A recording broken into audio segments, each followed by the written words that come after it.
નમસ્કાર દર્શક મિત્રો, મંતવ્ય ન્યૂઝમાં તમારું સ્વાગત છે અને શહેરથી ગામ સુધીની સાથે હું છું પ્રિન્સ। સમાચારની શરૂઆત કરીએ તો વિરમગામ હોસ્પિટલનો વિડીયો વાયરલ થયો છે। રાત્રે ડોક્ટર ગેરહાજર હોવાનો આક્ષેપ લગાવવામાં આવ્યો છે। દર્દીઓને સમયસર જવાબ ન મળ્યાનો દાવો અત્યારે કરવામાં આવી રહ્યો છે। ફરજમાં બેદરકારી સામે ઉઠ્યા સવાલ। આરોગ્ય વિભાગ પાસે તપાસની માંગ, જવાબદારો સામે કાર્યવાહીની માંગ ઉઠી છે। વાયરલ વિડીયોની મંતવ્ય ન્યૂઝ પુષ્ટિ કરતું નથી।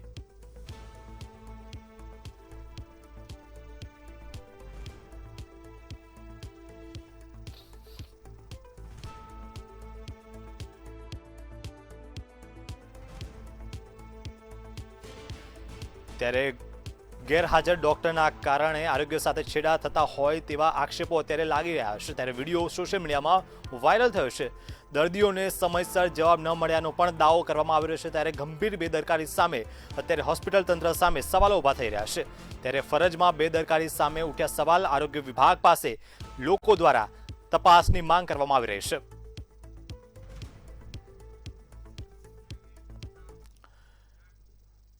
રાજકોટમાં લવ જેહાદ કેસે વિવાદ વકર્યો। પોલીસ પર નિવેદન બદલવા દબાણનો આક્ષેપ કરવામાં આવ્યો છે। ફરિયાદ નોંધાવવામાં વિલંબનો આક્ષેપ થયો। પીડિતા સામે આરોપીઓની દલીલ સાંભળ્યાનો આક્ષેપ કરવામાં આવ્યો છે। વિશ્વ હિન્દુ પરિષદે પોલીસ સામે ઉઠાવ્યા સવાલ। બજરંગ દળે પોલીસ કામગીરીનો વિરોધ કર્યો છે।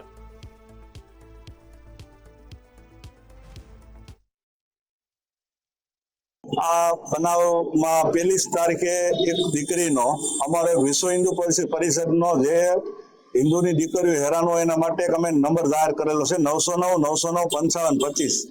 આના નંબર ઉપર ફોન આવ્યો દીકરીનો અમે જ્ઞાતિને નામ જાહેર નથી કરતા। દીકરીનો ફોન આવ્યો, એવું કીધું કે સાથે બળાત્કાર થયેલો છે, મારો ન્યૂડ વિડીયો ઉતારેલો છે અને મારે સુસાઇડ કર્યું છે। ઘટના એ બની હતી કે લવ જેહાદ ગુનો જે 2 તારીખથી ચાલુ હતો અમારી પાસે વાતચીત, અને 2 તારીખે સીપી સાહેબ સાથે વાત થઈ અને કાર્યકર્તા અને અધિકારીઓ અમારા સીપી સાહેબને મળ્યા હતા। સીપી સાહેબે પ્રણગરમાં સૂચના આપી હતી ફરિયાદ લેવાની, એટલે ત્યાં આ નિવેદન બધું લેવાઈ ગયું। પછી ફરિયાદ નહોતી લેવાની। પછી 4-5 દિવસ પછી ફોન આવ્યો હતો કે ફરિયાદમાં સહી કરી આવ, નિવેદનમાં તમે જે નિવેદન આપ્યું એમાં સહી કરી આવ। એટલે આની પહેલા જે કાર્યકર્તા ગયા હતા તે બહેનોને દબાવીને નિવેદન ફેરવવામાં પ્રેશર કરવામાં આવ્યું હતું। બળાત્કાર અને લવ જેહાદ જેવા ગંભીર ગુનામાં જો પોલીસ 4 દિવસ સુધી પીડિતાનું નિવેદન ફેરવવાનું દબાણ કરી એ અમારી ફરિયાદ દાખલ નથી લેતા અને પીડિતા પીઆઈ ચેમ્બરમાં હાજર હતા ત્યારે આરોપીને પણ એ જ ચેમ્બરમાં તેની દલીલો સાંભળવા માટે પણ બોલાવતા હતા, જે યોગ્ય નથી।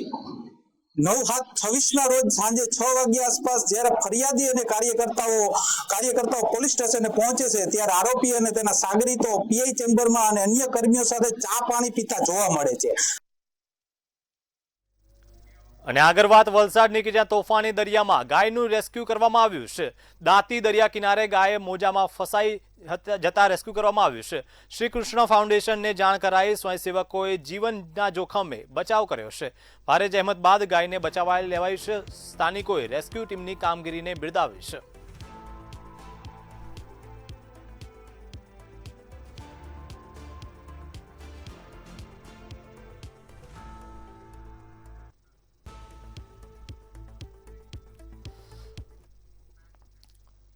ગીર સોમનાથમાં ફરજમાં બેદરકારી બદલ કાર્યવાહી કરવામાં આવી છે। વેળાવળના 4 પોલીસકર્મીઓ ફરજ મુક્ત કરવામાં આવ્યા છે। એસએમસી રેડ દરમિયાન ટોળાએ હુમલાનો પ્રયાસ કર્યો હતો। 2 રાઉન્ડ ફાયરિંગ બાદ 34 સામે ગુનો દાખલ કરવામાં આવ્યો છે। એસપી જયદીપસિંહ જાડેજાની કડક કાર્યવાહી। બેદરકારી બદલ ડી સ્ટાફના કર્મચારીઓ હટાવાયા છે।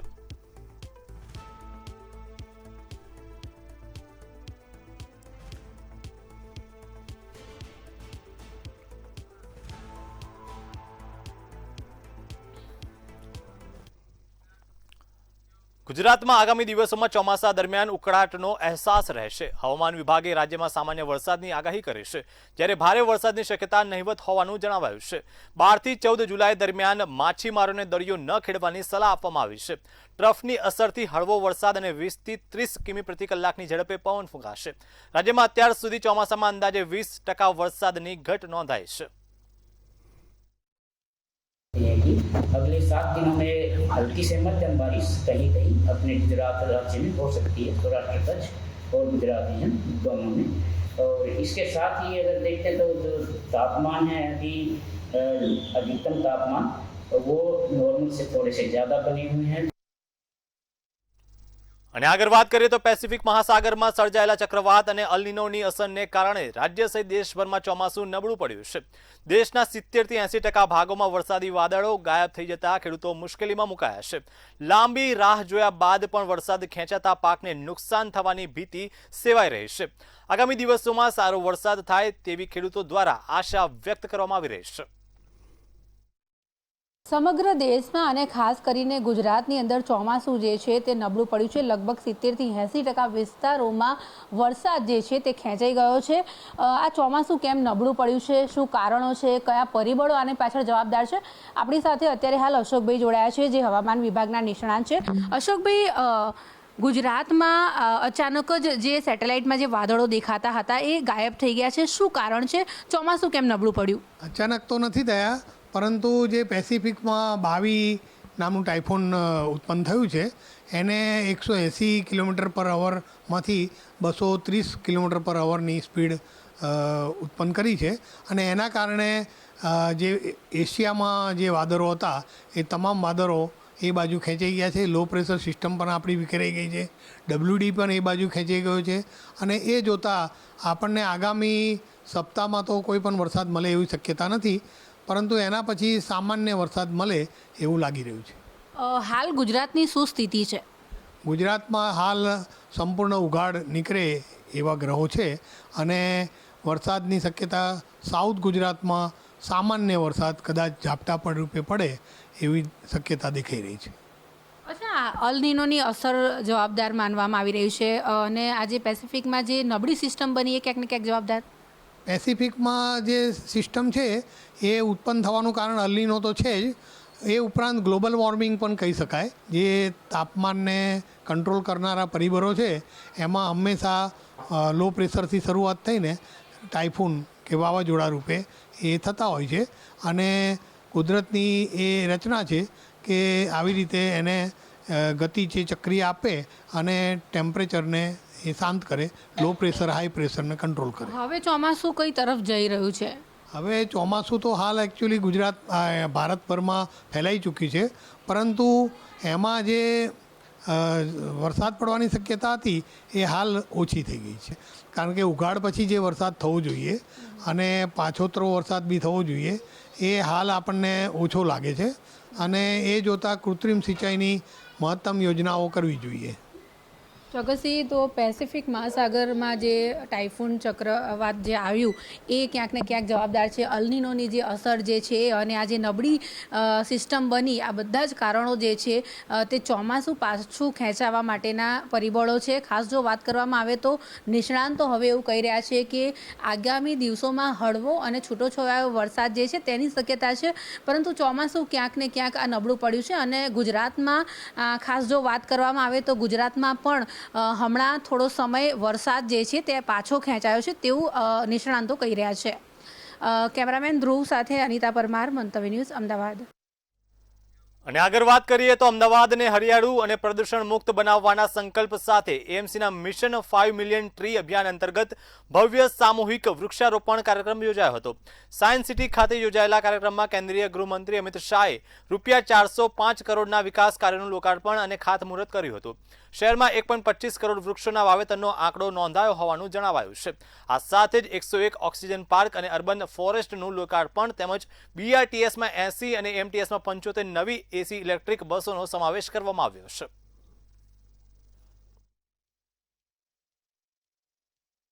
જો પૃથ્વીને જીવવા લાયક રાખવી હોય તો ઉપર જતો કાર્બન ડાયોક્સાઇડ આ વૃક્ષો પોતાના ખોરાક તરીકે લઈ લે અને ઓઝોનના પડમાં નવા ગાબડા ના પડે એ ખૂબ જરૂરી છે. અને એ કરવું હોય તો એક પેડ માં કે નામ નરેન્દ્ર મોદી સાહેબનો નારો એનો એક માત્ર રસ્તો છે.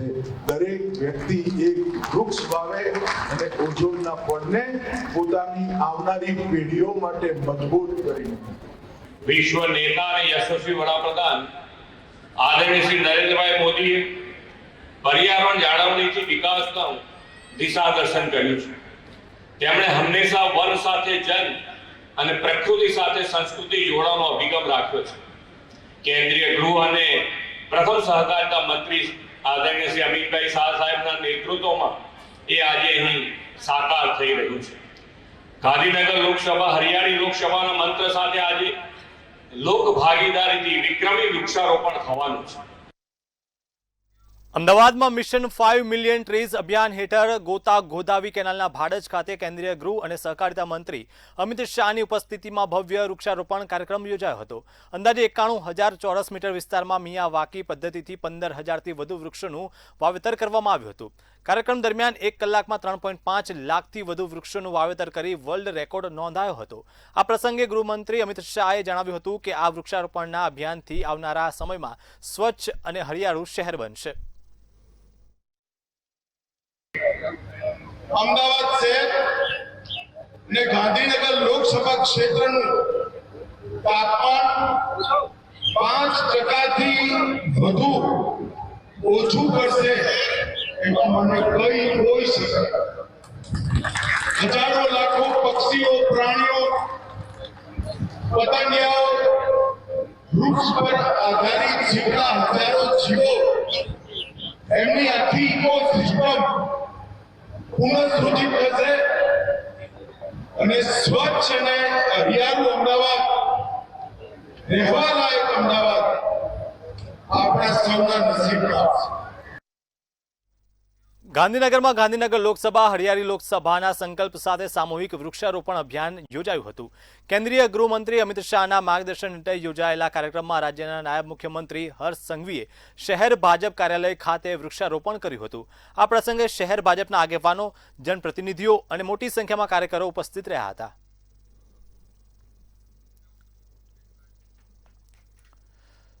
ગાંધીનગરમાં ભગવાન જગન્નાથની 42મી પરંપરાગત રથયાત્રા આ વર્ષે 16 જુલાઈએ યોજાશે. સેક્ટર 22 સ્થિત પંચદેવ મંદિર ખાતે વિધિવત પૂજન બાદ ભગવાન જગન્નાથ, બહેન સુભદ્રા અને ભાઈ બલભદ્રના રથો 29 કિલોમીટરની ભવ્ય નગરયાત્રા માટે પ્રસ્થાન કરશે. સમગ્ર શહેરમાં ભક્તિમય માહોલ વચ્ચે તૈયારીઓ જોરશોરથી ચાલી રહી છે. તેમજ સુરક્ષા અને ટ્રાફિક વ્યવસ્થાને લઈને પણ તંત્ર વિશેષ આયોજન કરી રહ્યું છે. અત્રે ગાંધીનગરના પંચદેવ મંદિરમાંથી રથયાત્રા પ્રારંભ થવાની સવારે 7 વાગે અને આરતી થયા પછી રથયાત્રા પ્રયાણ કરશું અને અહીંથી સીધી નીકળી આખા નગરમાં યાત્રા કરશે. ત્યાર પછી આગળ જલારામ મંદિરે 1 વાગે પહોંચશું. ત્યાંથી આગળ જવા માટેની જે કરશું પ્રયાણ એ તમે આગળ વધારશો. આગળ વાત કરીએ તો ગાંધીનગર જિલ્લાના કલોલ તાલુકાના ધેદુ ગામમાં 20 વર્ષીય હાર્દિક ઠાકોરની હત્યા મામલે પોલીસે 2 આરોપીઓની ધરપકડ કરી છે.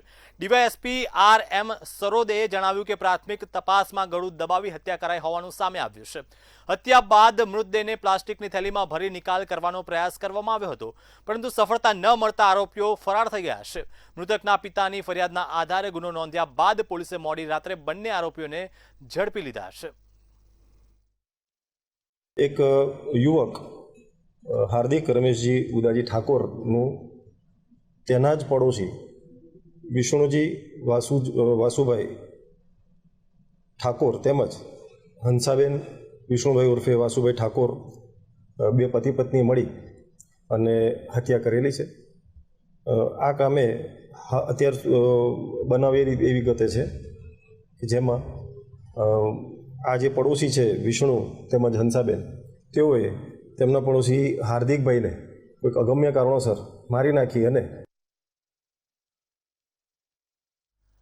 રાજ્યમાં હિટ એન્ડ રનની વધુ 2 ઘટનાઓ સામે આવી છે. અરવલ્લીમાં ટ્રકની ટક્કરે એક મહિલાનું સારવાર દરમિયાન મોત થયું છે, જ્યારે વડોદરાના ગોત્રી વિસ્તારમાં અજાણ્યા કાર ચાલકે બાઇક ચાલકને અડફેટે લઈ ફરાર થઈ જતા પોલીસ તપાસ શરૂ કરવામાં આવી છે. બંને બનાવોમાં પોલીસે ગુનો નોંધી આગળની કાર્યવાહી હાથ ધરી છે.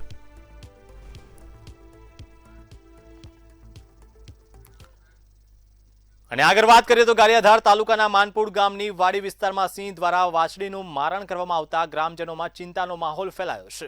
મારણ કરાયેલી વાછડી કેતન ગોહિલની હોવાનું જાણવા મળ્યું છે.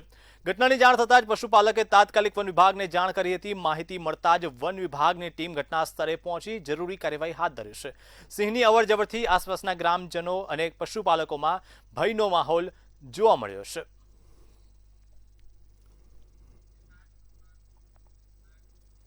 મહુવા તાલુકાના મોટા આસરણા વિસ્તારમાં વધુ એક માદા દીપડો પાંજરે પુરાયો છે. બામણીયા વિસ્તારમાં થયેલા દીપડાના હુમલા બાદ વન વિભાગે સમગ્ર વિસ્તારમાં મોનિટરિંગ વધારી 10 પાંજરા ગોઠવ્યા હતા. સતત દેખરેખ અને કામગીરીના પરિણામે માદા દીપડાનું સફળ રેસ્ક્યુ કરવામાં આવ્યું છે. દીપડો પાંજરે પુરાતા સ્થાનિક લોકોએ રાહતનો શ્વાસ લીધો છે. વન વિભાગના અધિકારીઓએ દીપડાને પ્રાથમિક તપાસ બાદ વધુ સારવાર અને આરોગ્ય ચકાસણી માટે એનિમલ હોસ્પિટલમાં ખસેડવાની કાર્યવાહી હાથ ધરી છે.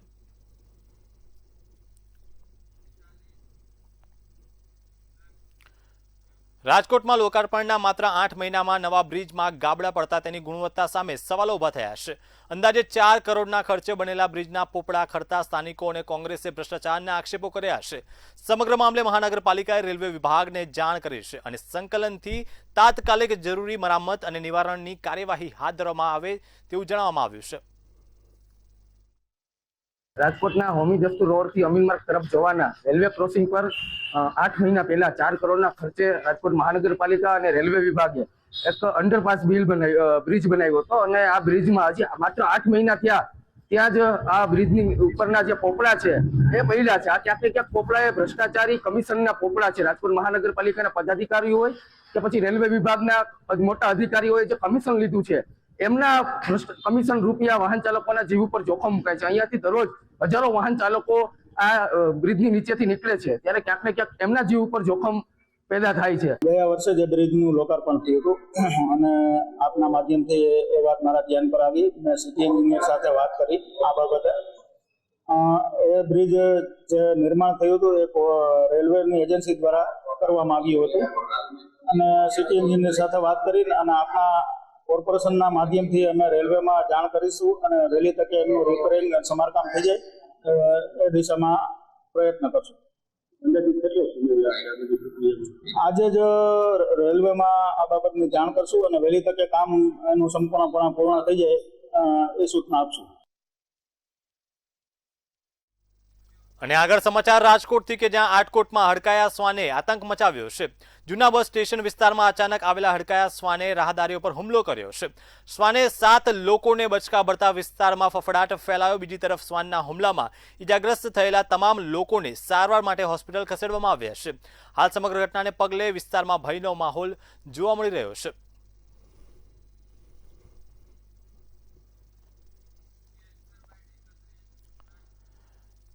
રાજકોટની મુલાકાતે આવેલા એઆઈસીસીના રાષ્ટ્રીય પ્રવક્તા રીતુ ચૌધરીએ રામ મંદિરની સુરક્ષા અને કથિત ચોરીના મુદ્દે ભાજપ અને ઉત્તર પ્રદેશ સરકાર પર આકરા પ્રહારો કર્યા છે.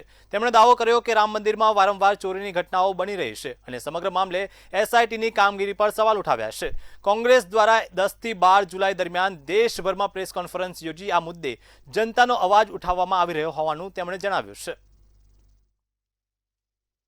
पूरे देश में प्रेस कॉन्फ्रेंसेस कर रहे हैं जिसमें हमारे तमाम बड़े नेता और स्पोक्स पर्सन हर शहर हर राज्य में जाकर राम मंदिर चंदा चोरी पर प्रेस कॉन्फ्रेंस कर रहे हैं और तमाम मीडिया बंधुओं के माध्यम से 140 करोड़ की जनता की आवाज़ जो है पहुंचाना चाहते हैं. અને આગળ વાત કરીએ તો અમદાવાદના ખોખરા વિસ્તારમાં યુવક પર છરીથી હુમલાની ઘટના સામે આવી છે. પ્રેમ પ્રકરણની અદાવતમાં 2 શખ્સોએ યુવક પર જીવલેણ હુમલો કરતા તેની છાતીમાં છરી ફસાઈ ગઈ હતી. ગંભીર હાલતમાં યુવકને હોસ્પિટલમાં ખસેડતા તેની સારવાર કરીને જીવ બચાવવામાં આવ્યો છે. ઘટનાની જાણ થતાં ખોખરા પોલીસે હત્યાના પ્રયાસનો ગુનો નોંધી મુખ્ય આરોપી કમલેશ દંતાણીની ધરપકડ કરી છે, જ્યારે અન્ય એક આરોપીની શોધખોળ ચાલુ છે. પોલીસ સમગ્ર મામલે વધુ તપાસ હાથ ધરી છે. ખોખરા પોલીસ સ્ટેશન વિસ્તારમાં ખોખરા સર્કલ પાસે 2 દિવસ પહેલા એક રાતના સમયે જે ભોગ બનનાર છે ગણેશભાઈ લાલાભાઈ દંતાણી, તેને એક કમલેશ નટવર દંતાણી નામના યુવકે છાતીના ભાગે છરી મારેલી હતી. જે છરી મારવાનું મુખ્ય કારણ એવું છે કે જે આરોપી છે કમલેશના કોઈ કઝિન સિસ્ટર અને આ જે ભોગ બનનાર છે અગાઉ એ લોકો બંને જણા વચ્ચે પ્રેમ સંબંધ હતો ને જે બાબતે એ લોકોને ત્યારબાદ સામાજિક રીતના સમાધાન થયેલું હતું. વિશ્વના જુદા જુદા ભાગોમાં બાવી વાવાઝોડાની અસરો જોવા મળી રહી છે, પરંતુ ભારત પર તેની શું અસર થઈ શકે છે તે મુખ્ય સવાલ છે. શરૂઆતમાં ભારતમાં ખાસ કરીને ગુજરાતમાં ચોમાસાએ ધમાકેદાર એન્ટ્રી કરી હતી, જોકે છેલ્લા કેટલાક દિવસોથી પરિસ્થિતિ સંપૂર્ણપણે બદલાઈ ગઈ છે. ગુજરાત સહિત પશ્ચિમ ભારતમાં ચોમાસું જાણે વિદાય લઈ લીધું હોય તેવી સ્થિતિ અત્યારે સર્જાઈ છે અને આ માટે બાવી વાવાઝોડાને મુખ્ય કારણભૂત માનવામાં આવી રહ્યું છે. ભારતના નકશા પર નજર કરીએ તો પશ્ચિમ ભારત જ્યાં સામાન્ય રીતે ચોમાસા દરમિયાન સારો વરસાદ પડે છે તે અત્યારે વરસાદથી વંચિત છે. ગુજરાત, રાજસ્થાન અને આસપાસના વિસ્તારોમાં વરસાદની કોઈ ખાસ આગાહી કરવામાં આવી નથી. બાવી વાવાઝોડાએ પશ્ચિમ ભારત જેમાં ગુજરાત મુખ્ય છે તેમાંથી ભેજ ખેંચીને પૂર્વ તરફ ખાસ કરીને ચીન તરફ ધકેલી દીધો છે. આના પરિણામે ગુજરાત અને સમગ્ર પશ્ચિમ ભારત કોરું ધાકડ જોવા મળ્યું છે. અત્યારે ગુજરાતમાં તડકો છે પણ વરસાદ નથી.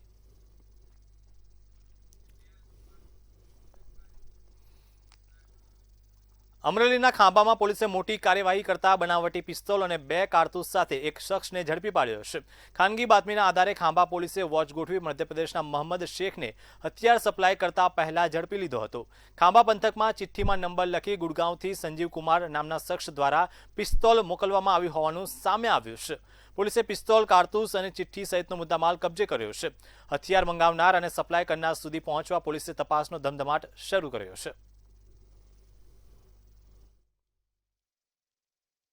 એમને ખાનગીરા એક બાતમી મળી હતી કે એક શખ્સ જે યુપી, બિહાર, એમપી બાજુથી આવવાના છે અને એમની પાસે એક વગર લાયસન્સનું હથિયાર હોવાનું છે. જે બાતમીના આધારે એમના દ્વારા અને એમની ટીમ દ્વારા આ શખ્સ જ્યારે ડેડાણમાં પહોંચ્યા ત્યારે એમની પકડવામાં આવ્યા હતા અને જ્યારે એમની પાસેથી ચેક કરવામાં આવ્યું ત્યારે એમની પાસેથી એક વગર લાયસન્સની દેશી બનાવટની મેગઝીનવાળી પિસ્ટલ, 2 લાઈવ રાઉન્ડ, એક મોબાઈલ અને એક ચિઠ્ઠી મેળવવામાં આવ્યા હતા.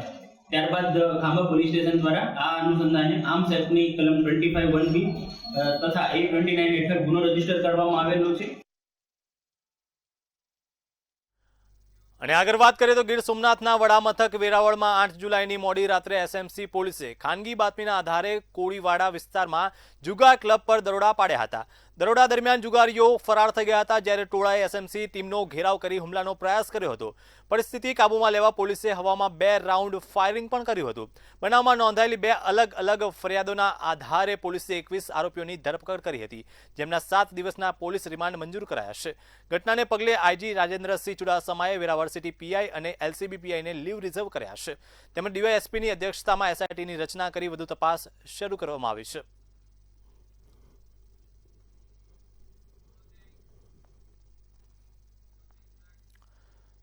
તો બુલેટિનમાં અત્યારે ફક્ત આટલું જ. વધુ સમાચાર અને અપડેટ્સ માટે જોતા રહો મંતવ્ય ન્યૂઝ. મને આપશો રજા. નમસ્કાર.